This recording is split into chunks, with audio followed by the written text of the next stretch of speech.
আগামীকালের দৈনিক রাশিফল নিয়ে বিস্তারিত আলোচনা করব ১২টি রাশির ভালো এবং মন্দ নিয়ে। এটা অতি পরিচিত প্রোগ্রাম। প্রত্যেকটা দিন আমি দৈনিক রাশিফল নিয়ে আলোচনা করি আপনাদের অ্যালার্ট করার জন্য। আগামীকাল ৮ অক্টোবর বুধবার, প্রতিপদ তিথি, অশ্বিনী নক্ষত্র, ব্যাঘাত যোগ ও জন্মরাশি মেষ। এবার ১২টি রাশিকে নিয়ে বিস্তারিত আলোচনা করব। কোন কোন দিক থেকে আপনার সময় ভীষণ ভালো থাকবে, কোন কোন দিক থেকে একটু সতর্ক থাকতে হবে, সবটাই আমি বলে বোঝানোর চেষ্টা করব।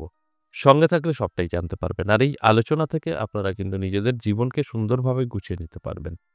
কারণ আলোচনা প্রয়োজন প্রত্যেকের, তার কারণ অবশ্যই আছে। আমি প্রত্যেকটা দিন একটা কথা বলি যে আমাদের সকলের প্রত্যেক দিন ভালো থাকবে কখনো সম্ভব না। আবার আমাদের সকলের প্রত্যেক দিন খারাপ থাকবে এটাও সম্ভব না।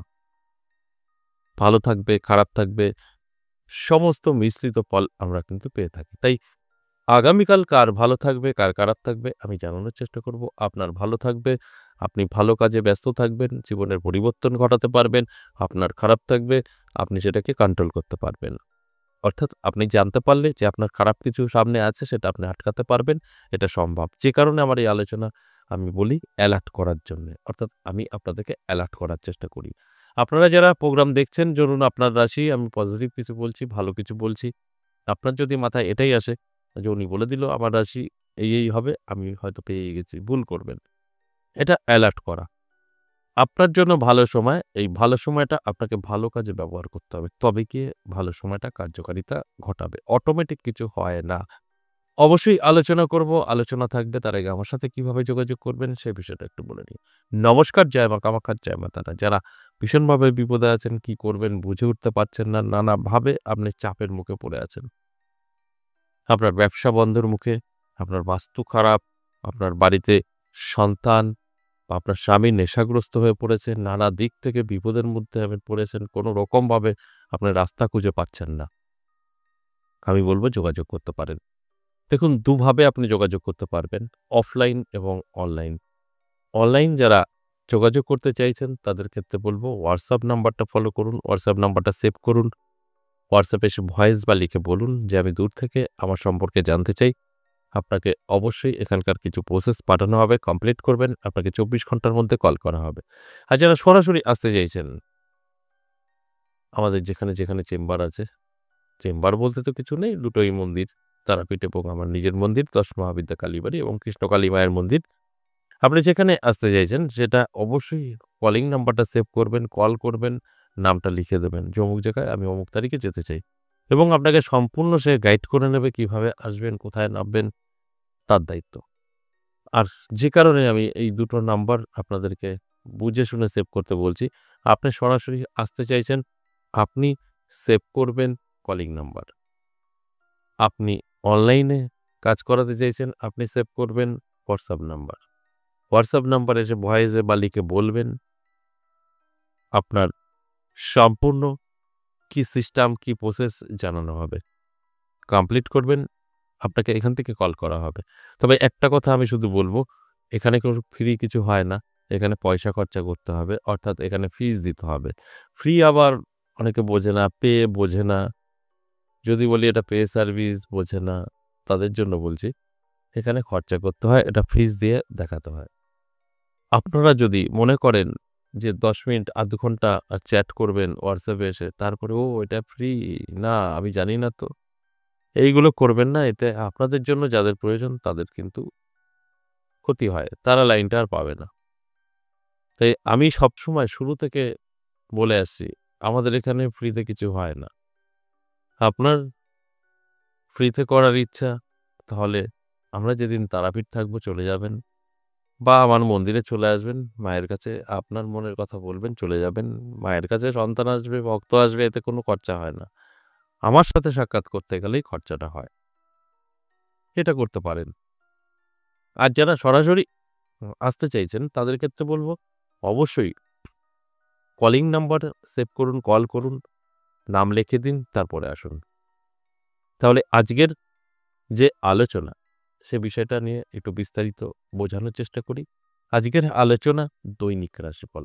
এই দৈনিক রাশিফল থেকে আমরা আমাদের জীবনকে কিন্তু গুছিয়ে নিতে পারি। দৈনিক রাশিফল যদি আমরা ফলো করতে পারি, তাহলে কিন্তু অবশ্যই জীবনে পরিবর্তন ঘটতে পারে। কারণ আমরা সেইভাবে চলতে পারি। আর সেইভাবে যখনই আমরা চলবো তখন সেখান থেকে বেনিফিট 100% আসবে। তাই আমি প্রত্যেকটা দিনই অ্যালার্ট করার জন্য এই আলোচনাগুলো করি। তাই আমি মেষ থেকে মিন বিস্তারিত আলোচনা করব রাশি ধরে। মেষ রাশির জন্য বলব খুব একটা ভালো সময় আপনার নয়। অনেকটা হিসাব করে আপনাকে চলতে হবে। অর্থাৎ আপনার মুখকে কন্ট্রোল করতে হবে। মানে আপনার ভাষাকে কন্ট্রোল করতে হবে এবং সকলের সাথে ভালো ব্যবহার করতে হবে। তা না হলে আপনি কিন্তু আপনার বাক্য খারাপ হওয়ার কারণে সবার কাছে অপ্রিয় হয়ে যেতে পারেন। অবশ্যই কন্ট্রোলে রাখার চেষ্টা করুন। বৃষরাশির ক্ষেত্রে বলব খুব একটা ভালো না। আপনার স্বাস্থ্য খারাপ হতে পারে। শরীরের যত্ন নিতে হবে। তা না হলে আপনার কিছু সময় নষ্ট হতে পারে। কারণ স্বাস্থ্য আপনার সাথ দেবে না। আর স্বাস্থ্য আমাদের কিন্তু সবার আগে। স্বাস্থ্য যদি ভালো না থাকে সেখানে দাঁড়িয়ে আপনার কিন্তু কোনো রকম ভালো সময় সেটা বলা সম্ভব নয়। তাই শরীরের যত্ন নিন। এরপর মিথুন রাশি ভালো সময়। মিথুন রাশির জাতক জাতিকাদের আমি বলব চোখ কান খোলা রাখুন, অ্যালার্ট থাকুন। নানাভাবে কিন্তু আপনার প্রাপ্তি ঘটতে পারে। কারণ সময়টা আপনার অত্যন্ত শুভ। এই শুভ সময় শুভ কাজ অবশ্যই করুন। আমি যে কথাগুলো বলছি আপনি মিলিয়ে নিতে পারবেন। এরপর কর্কট রাশির জাতক জাতিকাদেরও কিন্তু ভালো সময় থাকছে। নানা দিক থেকে কিন্তু আর্থিক উন্নতি হতে পারে। আপনার সঙ্গে কোনো নতুন জাতক বা জাতিকার পরিচয় হতে পারে যেটা আপনার জীবনে একটা হেল্পফুল হতে পারে। তাদের পরিচয়ের কেন্দ্র করে ভাগ্য বদলাতে পারে। অর্থাৎ বেকারত্ব দূর হতে পারে কর্কট রাশির জাতক জাতিকাদের। সিংহ রাশির ক্ষেত্রে বলব শুভ সময়। নানা দিক থেকে কিন্তু অর্থ আসতে পারে, প্রাপ্তি ঘটতে পারে কারণ আপনার সময়টাও যথেষ্ট পজিটিভ থাকবে। আর আমি সবসময় বলি পজিটিভ সময় যখন আমরা পাই তখন পজিটিভ কাজেই ব্যস্ত থাকা উচিত। আপনি এই সময়টা যতটা কাজে লাগাতে পারবেন ততটা জীবনে সাকসেস পাবেন। আর আমার কাজ আপনাদেরকে জানানো, আপনাদেরকে অ্যালার্ট করা যে আপনার সময় ভালো। এবার আপনি ঝাঁপিয়ে পড়ুন। সেখান থেকে 100% বেনিফিট আপনি পাবেন। এরপর কন্যা রাশির জাতক জাতিকাদের কিন্তু আমি বলব অবশ্যই অ্যালার্ট থাকুন। কারণ আপনার জন্য কিন্তু অনেক কিছু অপেক্ষা করছে। সেই জিনিসগুলো আপনাকে বুঝতে হবে। তবেই কিন্তু আপনি সাকসেস পেতে পারেন। এর জন্য আপনাকে অ্যালার্ট থাকতে হবে। দেখবেন আপনি সর্বকাজেই সাকসেস পাবেন। যে কাজগুলো আপনার আটকে যাচ্ছিল সেগুলো আর হবে না। কারণ আপনার সময়টা আগামীকাল কিন্তু ভালো থাকছে। তুলা রাশির ক্ষেত্রেও বলব দারুণ সময় থাকবে। তুলা রাশির জাতক জাতিকাদের বেকারত্ব দূর হবে, শিক্ষায় লাভ হবে, সম্পর্ক মজবুত হবে। যে সম্পর্কটা বহুদিন ধরে আপনার ডিস্টার্ব চলছে, এই সম্পর্ক কিন্তু অনেকটাই ভালোর দিকে নেবে। তাই অ্যালার্ট থাকুন, চোখ কান খোলা রাখুন। আমি যে কথাগুলো বলছি সবটাই কিন্তু আপনি মিলিয়ে নিতে পারবেন। এরপর বৃশ্চিক রাশির জাতক জাতিকাদেরও কিন্তু যথেষ্ট ভালো সময় থাকছে। নানা দিক থেকে কিন্তু আপনারও সুযোগ সুবিধা আসবে। যে সুযোগ সুবিধা আপনার ভাগ্য বদলাতে পারে। তাই আমি বলব অ্যালার্ট থাকুন, চোখ কান খোলা রাখুন। পরিশ্রম এবং চেষ্টা আপনাকে কিন্তু করতেই হবে। তবেই কিন্তু আমার এই কথাগুলো আপনি মিলিয়ে নিতে পারবেন। এরপর ধনুরাশির জাতক জাতিকাদেরও কিন্তু যথেষ্ট ভালো সময় থাকছে। নানা দিক থেকে কিন্তু প্রাপ্তি ঘটতে পারে। যে প্রাপ্তি আপনার ভাগ্য বদলাতে পারে। এর জন্য অবশ্যই আপনাকে অ্যালার্ট থাকা প্রয়োজন আছে। গ্রহ নক্ষত্র ভালো থাকা প্রয়োজন আছে। এবার যদি সব ঠিকঠাক থাকে সেক্ষেত্রে দাঁড়িয়ে আপনার কিন্তু প্রাপ্তি ঘটবে নানা দিক থেকে। আপনার জীবনে সুযোগ সুবিধাও কিন্তু আসবে। সেগুলো সম্পূর্ণভাবে গ্রহণ করতে হবে।